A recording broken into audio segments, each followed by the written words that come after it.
18তম লোকসভা নির্বাচন এবং যোগবাজার মোড়ে এই জায়গায় গঙ্গাপ্রসাদ মুখার্জি এবং পদ্মপুকুর রোডের সংযোগস্থলে আমাদের মিটিং। চট্টগ্রাম অস্ত্রাগার লুণ্ঠনের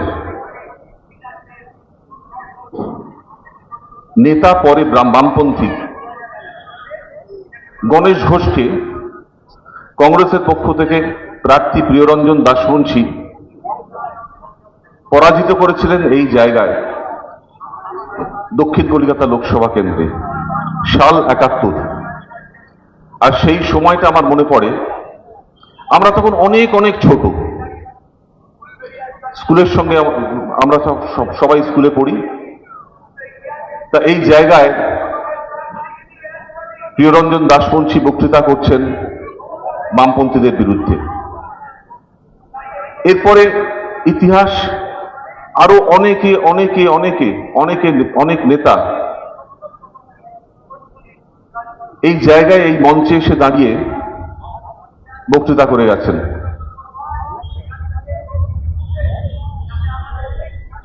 রাজনীতির এই পুণ্যভূমিতে এই ভবানীপুর অঞ্চলের মধ্যে সবচাইতে বিখ্যাত জায়গা রাজনীতির মঞ্চ হিসাবে যোগবাজারের এই মোড়ে আমরা বহু মিটিং শুনেছি।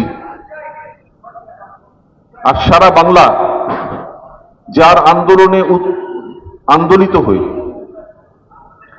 একটার পর একটা দিন একটু একটু করে এগিয়ে বামফ্রন্ট সরকারকে উৎখাত করবার জন্য তালে তাল মিলিয়েছে, সেই মমতা বন্দ্যোপাধ্যায়ও এই জায়গায় দাঁড়িয়ে সভা করে গেছেন। সুতরাং এই জায়গা আমাদের প্রণামের জায়গা, আমাদের নমস্কারের জায়গা। 52 সালের পরে যতগুলি নির্বাচন হয়েছে সেই নির্বাচনগুলিতে ভারতবর্ষের বুকে ইস্যু কি ছিল, কোন কোন বিষয়ের উপর নির্বাচন হয়েছে। 52 সালে তো আমি জন্মাইনি, আপনারা প্রায় কেউই এখানে জন্মাননি। যারা অনেক বয়োবৃদ্ধ মানুষ আছেন তারা দেখেছেন, জানেন হয়তো, যদি সজ্ঞানে জেনে থাকেন। ভারতবর্ষের বুকে বিভিন্ন ইস্যুতে বিভিন্ন সময় রাজনৈতিক লড়াই হয়েছে, লোকসভার নির্বাচন হয়েছে, একটার পর একটা সরকারের বদল হয়েছে বা সরকার টিকে গেছে। ভারতবর্ষের স্বাধীনতার 75 বছর পরে 18তম লোকসভার এই নির্বাচনে এমন নির্বাচন আর হয়নি যেখানে মানুষের প্রয়োজন, যেখানে মানুষের শিক্ষা, স্বাস্থ্য এবং অন্যান্য সমস্ত পরিষেবা এই সমস্ত কিছুর ঊর্ধ্বে উঠে গিয়ে, যেখানে সড়ক, বিজলি আর পানি আর মানুষের বিচার্য বিষয় যাতে না হয় সেটাকে রেখে শুধুমাত্র ধর্মীয় বিভেদের উপরে, লাল না সাদা, ডান দিক না বাদিক, অন্ধকার না আলো, হিন্দু না মুসলমান, তার উপর দাঁড়িয়ে নির্বাচন হচ্ছে। এটা আক্ষেপের বিষয়। 75 বছর পরে ভারতবর্ষের গণতন্ত্র, যা বহু পরীক্ষার মধ্য দিয়ে গেছে, সেই গণতন্ত্র একটা প্রবল সংগ্রামের মুখোমুখি, একটা প্রবল প্রতিবন্ধকতার মুখোমুখি, একটা ভয়ঙ্কর সময়ের মুখোমুখি এসে দাঁড়িয়েছে। আমি সেই নির্বাচনের কথা বলছি। ভারতবর্ষের নির্বাচনের ইতিহাসে কোন রাজনৈতিক দল তার সর্বোচ্চ নেতা, যিনি বর্তমানে ভারতবর্ষের প্রধানমন্ত্রীও বটে, নরেন্দ্র মোদীজি, তার ব্যবহার, আচার আচরণ, মঞ্চে দাঁড়িয়ে যে বক্তৃতা তিনি করছেন, পাড়ার রকে বসে খুব ছেদ কথায় সেগুলো আমরা দেখে থাকি। অদ্ভুত অবস্থা। পাড়ার এবার রকেটে আমরা মাঝে মধ্যেই এই ছেলেপুলেরা একজনের সঙ্গে আরেকজনের ঝগড়া হয়, যার সঙ্গে যার ঝগড়া হচ্ছে একজন আরেকজনকে বলছে, একজন বলছে যে পেছন থেকে আমাকে ধরে রাখবি, পেছন থেকে আমাকে ধরে রাখবি, আমি কিন্তু ওকে মারবো মারবো বলবো। যার সঙ্গে ঝগড়া হচ্ছে সেও বলছে পেছন থেকে আমাকে ধরে রাখবি, কিন্তু আমার জামাটা টেনে রাখবি, এই যাকে মারবো আসলে মারবো না। ভারতবর্ষের এমন প্রধানমন্ত্রী আমি দেখিনি, ভারতবর্ষের কোন রাজনৈতিক দলের যারা সংখ্যাগরিষ্ঠ আসন পেয়ে রয়েছে তাদের সর্বোচ্চ নেতার বডি ল্যাঙ্গুয়েজ, মুখের ভাষা বলছে मैं छोड़ूंगा नहीं। আমি এরকম প্রধানমন্ত্রী, এরকম কোন একজন রাজনৈতিক দলের সর্বোচ্চ নেতার ভাষা 52 সালের লোকসভা নির্বাচনের পর থেকে আজ অব্দি দেখিনি। সেই রাজনৈতিক দলের বিরুদ্ধে নেমে আমাদের ভাষা কি হবে, আমাদের ন্যারেটিভ কি হবে, আমাদের রাজনীতির ভাষ্য কি হবে, সেটা ঠিক করতে হবে। এই বিভেদের রাজনীতি, এই সাম্প্রদায়িকতার রাজনীতি, তার বিরুদ্ধে লড়াই করবার জন্য আমাদেরকেও সেই পরিসর গড়ে তুলতে হবে। সম্পূর্ণ ভুল বুঝিয়ে দিনের পর দিন মানুষকে বোকা বানানোর চেষ্টা করে 14 সাল থেকে 24 সাল অব্দি ভারতবর্ষের তখ্ত তাউসে আসীন শাহিনশাহ বাদশাহ নরেন্দ্র মোদীজি কি বলছেন? বলছেন এতদিন অব্দি আপনারা তো সিনেমা শুধুমাত্র ট্রেলার দেখছিলেন, अब तक तो आप लोग ट्रेलर देख रहे थे, पूरा सिनेमा अभी बाकी है। গত 10 বছর ধরে এই ভয়ঙ্কর একটা অপশাসন, এই ভয়ঙ্কর হানাহানি, ভয়ঙ্কর সাম্প্রদায়িকতা, ভয়ঙ্কর বিভেদের রাজনীতি, এটা যদি ট্রেলার হয় তাহলে কি অপেক্ষা করছে ভারতবর্ষের মানুষের ভাগ্যে, সেইটা শুধুমাত্র ভেবে আপনারা আপনাদের অধিকারটাকে প্রয়োগ করবেন। আপনারা আগামী 1 জুন এই অঞ্চলের গণতান্ত্রিক চেতনায় বিশ্বাসী শুভবুদ্ধি সম্পন্ন সমস্ত মানুষের কাছে সেই আবেদনটাই আমরা করতে এসেছি। ট্রেলার যদি 10 বছরে এই হয়ে থাকে তবে পুরো সিনেমাটা না জানি কত ভয়ঙ্কর এবং সেটা কত দীর্ঘ। 10 বছরের যদি সাধারণত সিনেমায় আমরা একটা 2-3 মিনিটের ট্রেলার দেখতাম, আগে তো সিনেমা হলে গিয়ে খুব সিনেমা দেখার অভ্যাস ছিল, এখন তো সবই নেটে দেখি আর বাড়িতে দেখি, টিভিতে দেখি ইত্যাদি। 2-3 মিনিটের জন্য একটা ট্রেলার হয় আর তারপরে একটা 45 মিনিট, 1 ঘন্টা 1.5 ঘন্টার একটা বই হয়, একটা ছবি হয়, একটা সিনেমা হয়। কি ভয়ঙ্কর ব্যাপার! 10 বছরের ট্রেলার, তাহলে সিনেমাটা আগামী কত বছর ধরে? সেই জন্যই বোধহয় বলছেন 2047 সালে ভারতবর্ষের অর্থনৈতিক অবস্থাটা পৃথিবীর নাকি শ্রেষ্ঠ আসন লবে, ভারতবর্ষকে সেই জায়গায় নাকি নরেন্দ্র মোদী এবং তার বিজেপির সরকার পৌঁছে দেবে। আমরা অপেক্ষা করব কিনা সেই প্রশ্নটাই আজকে এখানে এসে দাঁড়িয়েছে। আমরা কখনোই অপেক্ষা করতে পারি না। বিভিন্ন রাজনৈতিক দলের মঞ্চ থেকে বলিষ্ঠভাবে এই কথাটা বলবার জন্যই আমরা মানুষের কাছে বারংবার এই কথাগুলো তুলে ধরার চেষ্টা করছি। কোন সনাতনের ধর্ম, কোন হিন্দু ধর্মের কথা নরেন্দ্র মোদীরা বলছেন? 1925 সালে তৈরি হওয়া রাষ্ট্রীয় স্বয়ংসেবক সংঘ, হিন্দু মহাসভা শ্যামাপ্রসাদের, বজরং দল, কোন হিন্দুত্বের কথা বলছেন তারা?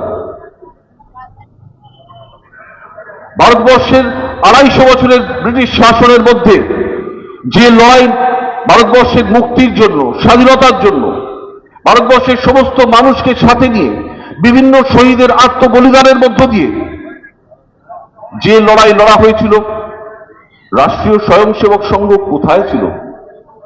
হিন্দু মহাসভা কোথায় ছিল? একবার একজন কেউ এই মঞ্চে যখন সভা করে আবার অন্য রাজনৈতিক দল আসবেন, তারা একটু আমাদেরকে জানিয়ে দেবেন তো। 42-এর ভারত ছাড়ো আন্দোলন যদি না হতো, 47-এর স্বাধীনতা, আমাদের স্বাধীনতা এত দ্রুত আমরা পৌঁছতে পারতাম না। 42-এর সেই কুইট ইন্ডিয়া মুভমেন্ট, ভারত ছাড়ো আন্দোলন, গান্ধীজি যখন ডাক দিলেন, সর্বভারতীয় কংগ্রেস সমস্ত দলকে সাথে নিয়ে ব্রিটিশ বিরোধী লড়াইয়ের যে প্রস্তাব গ্রহণ করল, সেই প্রস্তাবের বিপক্ষে যারা যারা ছিলেন, তাদের মধ্যে হিন্দুত্ববাদী সমস্ত সংগঠনরা ছিলেন, তাদের মধ্যে কমিউনিস্টরাও ছিল। এই দুজনের বিরুদ্ধেই আমাদের আজকেও লড়াই, এটাই আমাদের ভাবতে হবে। শত্রুর সাথে লড়াই করবার আগে শত্রু চিহ্নিতকরণ করতে হয়। ঠিক তেমনি কে আপনার বেশি শত্রু, বিজেপি না মার্ক্সবাদী কমিউনিস্ট পার্টি, এই প্রশ্নও মাঝে মধ্যে এসে যায়।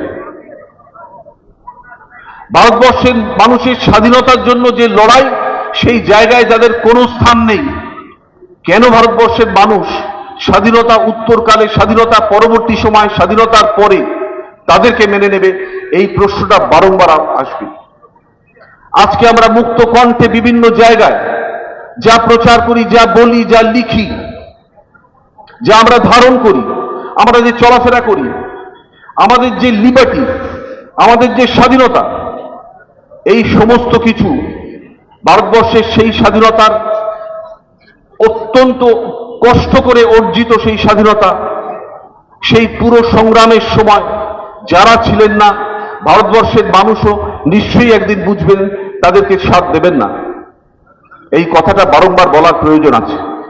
কোন সনাতনী সংস্কৃতির কথা তারা বলছেন, কোন ভারতবর্ষের কথা তারা বলছেন, কোন হিন্দু খতরে মে হ্যায়, কোন মুসলিম খতরে মে হ্যায়, এই কথাটা মানুষের সামনে পরিষ্কার বারবার বলে দিতে হবে। আমরা তো অভ্যস্ত অন্য সংস্কৃতি, আমরা তো অন্য সনাতন ধর্ম বলতে আমরা তো অন্য জিনিস বুঝি। দেশভাগের পরে পাকিস্তান রেডিওতে কাশ্মীর থেকে, করাচি থেকে পেশোয়ার, ইয়াদ পিয়া কি আয়ে হায় রাম, ঠুংরি গান আমরা শুনতাম ছোটবেলা থেকে, সবাই জানেন, আজও শুনি আমরা।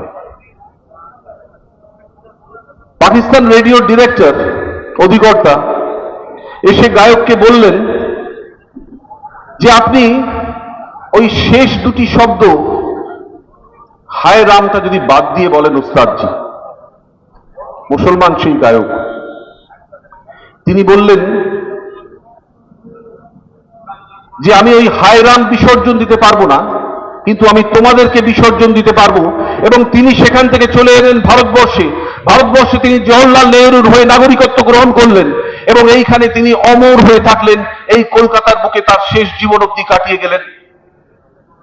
তার নাম বড়ে গোলাম আলী সাহেব। এটা আমাদের সনাতন রীতি, এটা আমাদের সংস্কৃতি। কিছু মানুষকে স্বল্প সময়ের জন্য বোকা বানিয়ে রাখা যায়, একটা প্রচলিত কথা।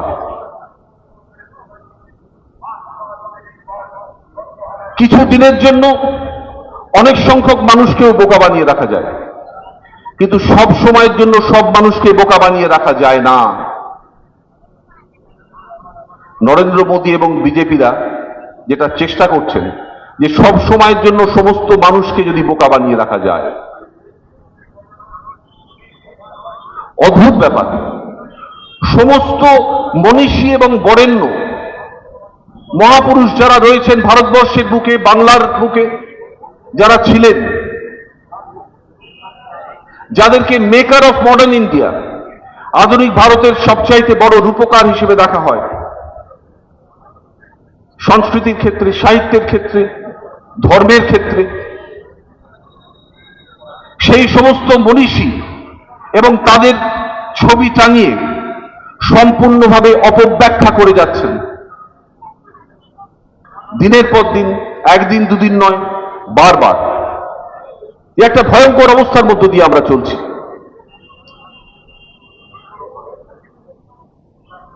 আমেরিকা যুক্তরাষ্ট্র থেকে যখন বারাক ওবামা আসেন, অথবা তাদের প্রেসিডেন্ট ডোনাল্ড ট্রাম্প যখন আসেন, ভারতবর্ষের সংসদের যৌথ অধিবেশনে যখন ভাষণ দেন, একজন দুজন যে মহামানবের কথা উল্লেখ করেন, তার মধ্যে স্বামী বিবেকানন্দ একটা নাম। কেননা সেই স্বামী বিবেকানন্দই এই হিন্দু ধর্মকে তাদের দেশের বিখ্যাত শিকাগো ধর্ম মহাসভায়, পার্লামেন্ট অফ রিলিজিয়ন্স, সারা পৃথিবীর মানুষের সমস্ত ধর্মের প্রতিনিধিরা যেখানে হাজির ছিলেন, সেইখানে 4.5 মিনিটের একটা জগৎ কাঁপানো বক্তৃতা দিয়ে হিন্দু ধর্মকে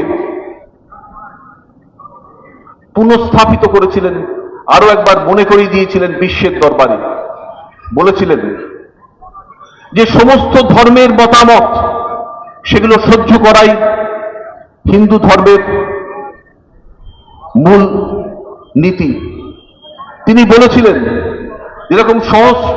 যেরকম বহু নদী একত্রিত হয়ে সমুদ্রের মধ্যে এসে মেশে, ঠিক তেমনি বিভিন্ন ধর্মমত, ধর্মের পথ একই জায়গায় এসে শেষ হয় এবং লীন হয়। বলেছিলেন, আমি সেই হিন্দু ধর্মের জন্য গর্ববোধ করি যে ধর্ম আশ্রয় দিয়েছে অন্যান্য ধর্মের অত্যাচারিত মানুষদের। আমি সেই ধর্মের জন্য গর্ববোধ করি যে ধর্মের শাস্ত্র তৈরি হয়েছিল যে সংস্কৃত ভাষায়, সেই সংস্কৃত ভাষায় এক্সক্লুশন অর্থাৎ বাদ দেওয়ার কোনো প্রতিশব্দ নেই, তার কোনো ট্রান্সলেশন হয় না। তার সেই 4.5 মিনিটের জগৎ কাঁপানো বক্তৃতায় তিনি এই কথাগুলি বলছেন। সেই বিবেকানন্দের ছবি সামনে রেখে কারা রাজনীতি করছেন? দুদিন আগেও আপনি দেখলেন সন্ন্যাসীরা পথে হাঁটছেন নাকি? কোন সন্ন্যাসী তারা? তারা গিয়ে বেলুড় মঠেই পৌঁছচ্ছেন, দক্ষিণেশ্বরেই পৌঁছচ্ছেন। বেলুড় মঠের প্রতিষ্ঠাতা, রামকৃষ্ণের শিষ্য সেই বিবেকানন্দ তো এই ধর্মের কথা বলেননি, এই ধর্মের কথা বাংলার মানুষকে, সারা ভারতবর্ষের মানুষকে শেখাননি। তবে কেন এই অপব্যাখ্যা? এই জায়গাতেই আপনাদের প্রতিবাদটা করতে হবে। কি অসম্ভব একটা অপব্যাখ্যার মধ্য দিয়ে গোটা ব্যাপারটা চলছে।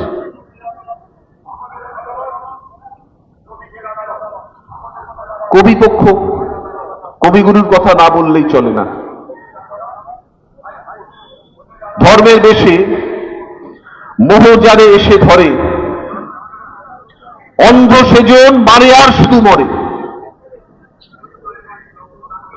ধর্মের বেশে মোহ যারে এসে ধরে, অন্ধ সেজন মারে আর শুধু মরে।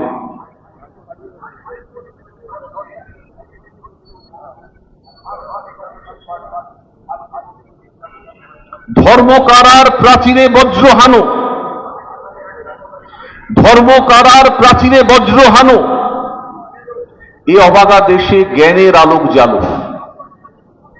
সেই কবিগুরুর একটা উল্টো ছবি নিয়ে গিয়ে ওই ব্যারাকপুরের কোন প্রার্থী আছে ওদের, নরেন্দ্র মোদীকে উপহার দিচ্ছেন। তা যারা রবীন্দ্রনাথকে সোজা করে ধরে উঠতে পারলেন না, তারা আর এই মর্মবাণী কেমন করে বুঝবেন? এটাই তো আমাদের প্রতিবাদের ভাষা, প্রতিবাদের বিষয়। আসে নজরুলের 125 বছর চলছে। দুই বাংলার মহান কবি রবীন্দ্রনাথ আমাদের এবং বাংলাদেশের 71-এর পরে স্বাধীন বাংলাদেশ জাতীয় সঙ্গীত একই কবি রচনা করেছেন। নজরুলও দুই বাংলার কবি।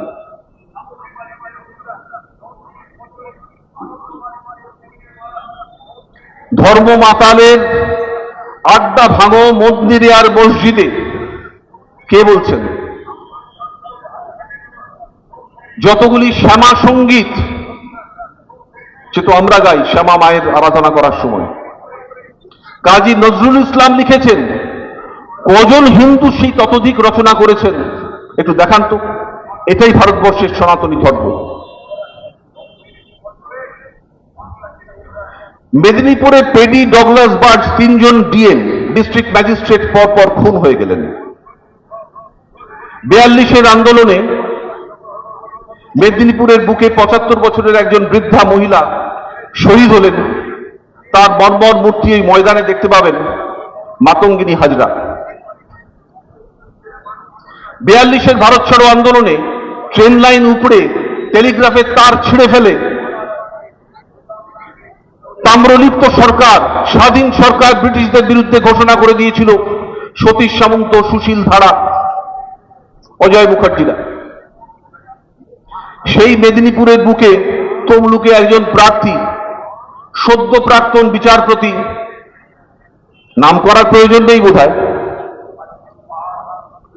তাকে জিজ্ঞাসা করছে একটি টিভি চ্যানেল র্যাপিড রাউন্ড কোয়েশ্চেনে, অর্থাৎ কত দ্রুত আপনি বলতে পারেন যে আপনার কি পছন্দ, রসগোল্লা না সন্দেশ, আপনার কোন রং পছন্দ, লাল না সাদা, ইত্যাদি ইত্যাদি। আপনার কাকে পছন্দ, কাকে বেছে নেবেন, গান্ধী না গডসে? উনি বললেন যে আমি এটা সম্পর্কে উত্তর দেব কদিন বাদে। যে হাইকোর্টের বিচারপতি, যিনি মানুষের বিচার করে থাকেন, আইন অনুসারে তাকে যদি ভাবতে হয় গান্ধী না গডসে কাকে বেছে নেবেন, সেটা মেদিনীপুরের অপমান, বাংলার অপমান। কেন তার নির্বাচন, কেন তার মডেল কোড অফ কন্ডাক্ট অনুসারে তার নমিনেশন ক্যান্সেল হবে না, এটাও আমার জানার বিষয়।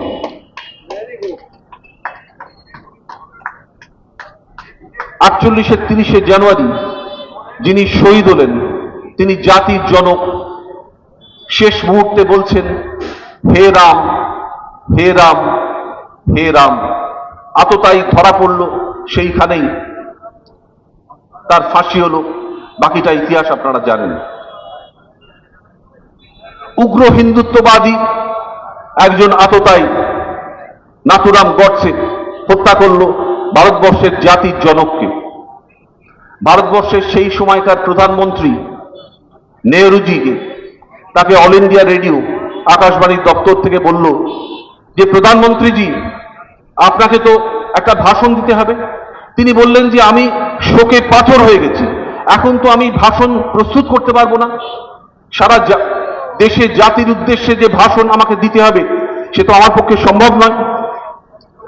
তবু অল ইন্ডিয়া রেডিও থেকে বলা হলো, বিশেষভাবে অনুরোধ করা হলো, এটা আপনাকে করতেই হবে, আজকেই দিতে হবে। 30শে জানুয়ারি 1948-এর সন্ধ্যাবেলায় নেহরুজি বক্তৃতা করছেন। শুধু একটা লাইন, প্রথম line, the light is out of all life. আমাদের জীবন থেকে আলো চলে গেল, আমাদের জীবন থেকে দ্বিতীয়বারের জন্য আলো চলে যাবে যদি 75 বছরে এই কাল মহোৎসব, ওটা অমৃত মহোৎসব নয়, সেই সময় যদি আবার এই বিজেপি ক্ষমতায় আসে। এই জায়গাটায় দাঁড়িয়ে আমাদের লড়াইটা করতে হবে। আমি বারংবার মানুষকে এই কথাটাই বলার চেষ্টা করছি। 12ই মার্চ 1930 সালের ডান্ডি অভিযানে, লবণ সত্যাগ্রহ, এক মুঠো লবণ নিয়ে প্রতীকী, ব্রিটিশরা এটা আমাদের তৈরি করতে দিত না, ট্যাক্স বসাতো, সেটা নিয়ে গিয়ে সমুদ্রের তীরে আমরা আমাদের দেশের লবণ নিয়ে তৈরি করে তার উপর ট্যাক্স ধার্য করতে দেব না। ব্রিটিশরা সেই অধিকার দিত না। তার আগে জেলে ছিলেন গান্ধীজি। বললেন, যখন আমি जब मैं निकालूंगी तब देश उछल जाएंगे। তাই হলো। 50 জন, 100 জন সবরমতী আশ্রম থেকে যাত্রা শুরু করলো। সেটা ক্রমশ হাজারে পরিণত হলো, তারপরে লাখো লাখো লোকে পরিণত হলো। That is Dandi march. আর সেই ডান্ডি মার্চের 12ই মার্চ বিষ্ণু দিগম্বর পালুস্কর গাইছেন রঘুপতি রাঘব রাজা রাম। তিনি গাইছেন, ঈশ্বর আল্লাহ তেরে নাম, সবকো সম্মতি দে ভগবান। এই সনাতন রীতিটাই ভারতবর্ষ, এটাই আমাদের সংস্কৃতি। আজকে বিজেপি যা শেখাচ্ছে, যা বলছে, যা অপব্যাখ্যা করছে, সেটা আমাদের ভারতবর্ষ নয়। বল্লভভাই প্যাটেলের একটা পাহাড়ের সমান মূর্তি করে দিলেই হবে? এ তো ছিনতাইকারী দল দেখছি। গান্ধী স্বচ্ছ ভারতের চশমা দিয়ে গান্ধীকে খুন করে, গান্ধীর জয়গান করে চেষ্টা করছে মানুষের মন জয় করার। কেননা আপনার আমার বাড়িতে সারা জীবন কে থাকবে, বিজেপি থাকবে না, কংগ্রেস থাকবে না, তৃণমূল থাকবে আমরা জানি না, কিন্তু আমরা জানি মহাত্মা গান্ধীর ছবি একটা থাকবে, রবীন্দ্রনাথের ছবি একটা থাকবে, বিবেকানন্দের ছবি একটা থাকবে। তার অপব্যাখ্যা চলছে। কি ভয়ঙ্কর ব্যাপার। আমি সেই জায়গাটা দাঁড়িয়ে আবারও আপনাদেরকে মনে করিয়ে দিচ্ছি যে সম্পূর্ণভাবে মানুষকে বিভ্রান্ত করে বিভিন্ন সময় বল্লভভাই প্যাটেলের যে মূর্তিটা তৈরি করলেন, বললেন এভারেস্ট সম উচ্চতায়, সেই মূর্তিটায় যত টাকা খরচ হয়েছে সম্ভবত ৩,০০০ কোটি টাকা, এরকম কিছু, যদি আমি ঠিক মনে রাখি। সংসদ ভবনটাকে নতুন করে তুললেন, কতটা দরকার ছিল আমি জানি না, কিন্তু আমি তো সেই ভগৎ সিং যেখানে বোমা ফাটিয়েছিলেন সেই সংসদ ভবনটাকেই চিনি। আমি তো সেই বল্লভভাই প্যাটেলকেই চিনি, তার মূর্তি হোক বা না হোক, যিনি রাষ্ট্রীয় স্বয়ংসেবক সংঘকে নিষিদ্ধ করেছিলেন, ব্যান করেছিলেন 48-এর 30শে জানুয়ারি গান্ধী হত্যার পরে। তাহলে কি সেলিব্রেট করছে ভারতীয় জনতা পার্টি? তাদের পূর্বসূরি আরএসএস, রাষ্ট্রীয় স্বয়ংসেবক সংঘ, তাকে ব্যান করে দিল। নেহরুর কাছে আরএসএস গিয়ে কেঁদে পড়লো বেশ কয়েক মাস বাদে যে আর পারা যাচ্ছে না, আমরা তো মানুষের অনেক কাজ করি, বিভেদের কাজ করেন, সাম্প্রদায়িকতায় উস্কানি দেন, দাঙ্গা লাগান, এছাড়া আপনাদের কি কাজ আছে? কোন শঙ্করাচার্য আপনারা? কোন বিবেকানন্দ আপনারা? কোন রামকৃষ্ণ আপনারা? কোন আর্য নিধি আপনারা? বল্লভভাই প্যাটেলকে আরএসএস এর, রাষ্ট্রীয় স্বয়ংসেবক সংঘের স্থপতি, ফাউন্ডার হেডগেওয়ার একবার জিজ্ঞাসা করছেন, বলছেন কত কুসংস্কার দেখুন, সেই কুসংস্কারের ধারাবাহিকতা রয়েছে, আমি সেটাও বলছি আপনাদের। বলছেন যে ভারতবর্ষের স্বাধীনতার আগে সেই সময় এই যে ত্রিবর্ণ রঞ্জিত পতাকা, 3টি রঙে রাঙিয়ে দেওয়া যে আমাদের পতাকা, এই 3 সংখ্যাটি অশুভ। বল্লভভাই প্যাটেল হাসতে হাসতে বললেন, আর হিন্দুদের মুখ্য দেবতা যখন ব্রহ্মা বিষ্ণু মহেশ্বর হন 3 সংখ্যায়, তখন সেটা অশুভ হয় না? আমরা তো সেই বল্লভভাই প্যাটেলকে চিনি। আম্বেদকরকে নিয়ে নাচানাচি করছেন কেন? মহারাষ্ট্র থেকে কনস্টিটিউয়েন্ট অ্যাসেম্বলি 46 সালে স্বাধীনতার আগে, যা সংবিধান প্রস্তুত করার আগে যে বিতর্ক সভা এবং সবকিছু হয়েছিল, সেই কনস্টিটিউয়েন্ট অ্যাসেম্বলি, সেখানে তিনি সমর্থন পাননি। অবিভক্ত বাংলার এমএলএরা সেই সময়কার কনস্টিটিউয়েন্ট অ্যাসেম্বলিতে আম্বেদকরকে নির্বাচিত করেছিল। কোনো কাগজে কথা লিখবে না। কেন লিখবে না? কাগজ, খবরের কাগজ, টিভি চ্যানেল, এগুলো সব মারা গেছে, এদের বিবেক মারা গেছে। 17টা চ্যানেল যদি আম্বানিরা মালিক হয়ে যায়, 11টা চ্যানেল যদি আদানিরা মালিক হয়ে যায়, তাহলে আর বিবেক থাকে না, ওটাও বেচা কেনার জায়গা হয়ে যায়। গত 34 বছর ধরে, 11 সালের আগে অনেক লড়াই, অনেক সংগ্রাম করে একটা বৃহৎ পাথরকে আমরা সরাতে পেরেছিলাম, একটা বর্বর শাসন ব্যবস্থাকে আমরা সরাতে পেরেছিলাম পশ্চিমবাংলার বুক থেকে। সেই বৃহৎ পাথরটা ছিল মার্ক্সবাদী কমিউনিস্ট পার্টি পরিচালিত বামফ্রন্ট সরকার। মরিচঝাপি থেকে যদি শুরু করি, সিঙ্গুর, নেতাই, নন্দীগ্রাম দিয়ে যদি শেষ করি, শেষ নেই। কত অত্যাচারের ইতিহাস, কত লুণ্ঠনের ইতিহাস, তাকে আমরা সরাতে সমর্থন হয়েছিলাম,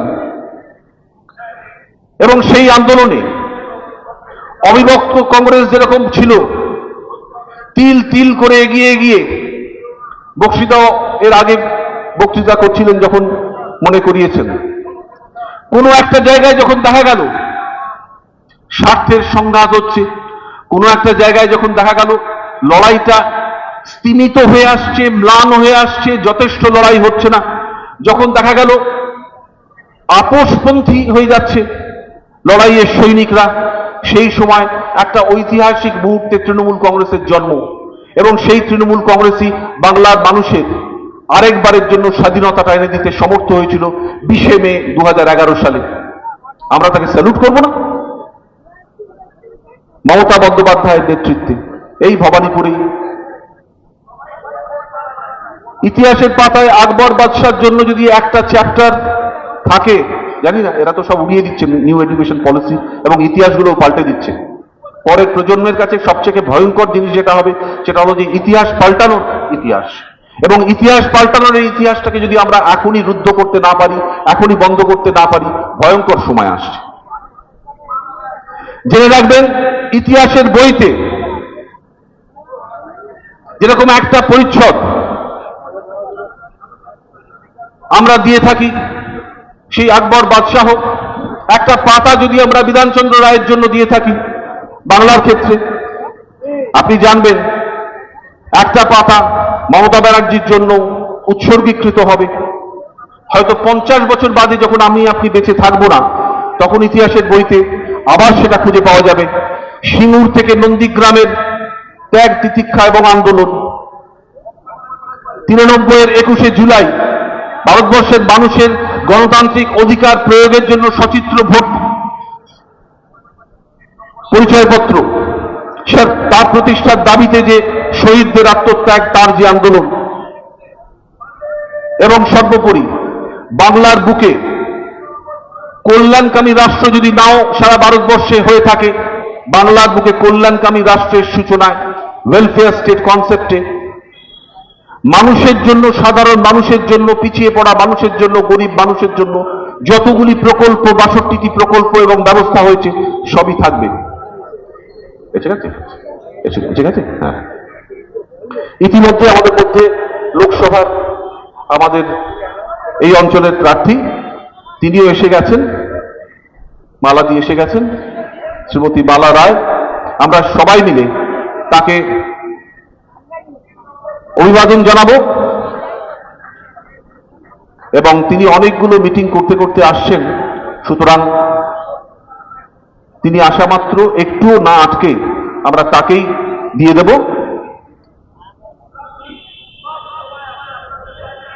অনেক দিনের সংগ্রামের সাথী আমরা মালাদির সাথে ছিলাম। আমি তো সেই কত ছোট বয়স থেকে জানি বলে অপেক্ষা রাখা যায় না।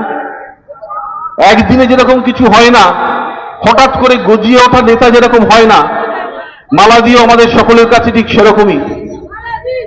ছাত্র আন্দোলন থেকে শুরু করে, আগে আমরা বলতাম যে ছাত্র পরিষদ না করলে পরে কিসের কংগ্রেস, কিসের তৃণমূল।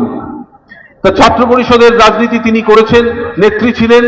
বিদ্যাসাগর কলেজের একবার নয় একাধিকবার তিনি সাধারণ সম্পাদিকা ছিলেন। অনেক ইতিহাস তাকে নিয়ে, অনেক লড়াই, অনেক সংগ্রাম, এবং সাথে সাথে পরিষদীয় রাজনীতিতে তার প্রবেশ দীর্ঘ সময় ধরে।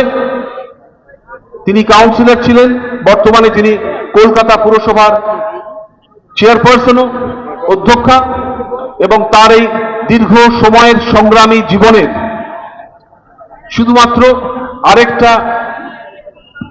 পালক টুপিতে আমরা যোগ করতে পারছি, এর বেশি কিছু নয়। তার অনেকগুলি টুপিতে পালক কিন্তু রয়েছে।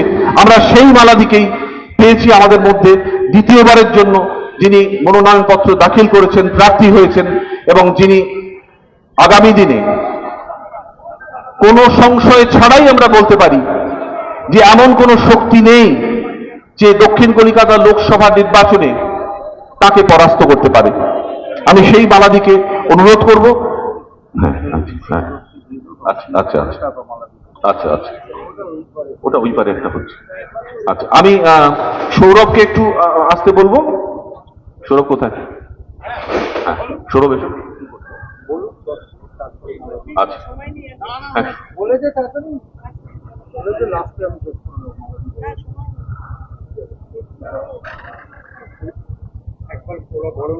আসন্ন লোকসভা সাধারণ নির্বাচন 2024-এ আপনাদের সকলকে মালা দিকে বরণ করে নিচ্ছেন আমাদের 70 নম্বর ওয়ার্ড তৃণমূল কংগ্রেস পরিবারের পক্ষ থেকে। আপনাদের সকলকে অনুরোধ করছি একটু করতালি দিয়ে অভিবাদন জানাবেন আপনার বিদায়ী এবং ভবিষ্যতের সাংসদ শ্রীমতী মালা রায়কে। 2024 সাধারণ লোকসভা নির্বাচনে আমরা 70 নম্বর ওয়ার্ডের সকল নাগরিককে উন্নয়নের পক্ষে, অগ্রগতির পক্ষে, আপনার এলাকার সুন্দর স্বাস্থ্য, বিকাশ, শিক্ষা সমস্তকে অক্ষুণ্ণ রাখার জন্য আগামী 1 জুন 3 নম্বর বোতাম টিপে মালা রায়কে বিপুল বিপুল ভোটে জয়যুক্ত করে পুনরায় আবার আপনার এলাকায় শান্তি, শৃঙ্খলা, সম্প্রীতি এবং উন্নয়ন বজায় রাখার জন্য অনুরোধ করছি।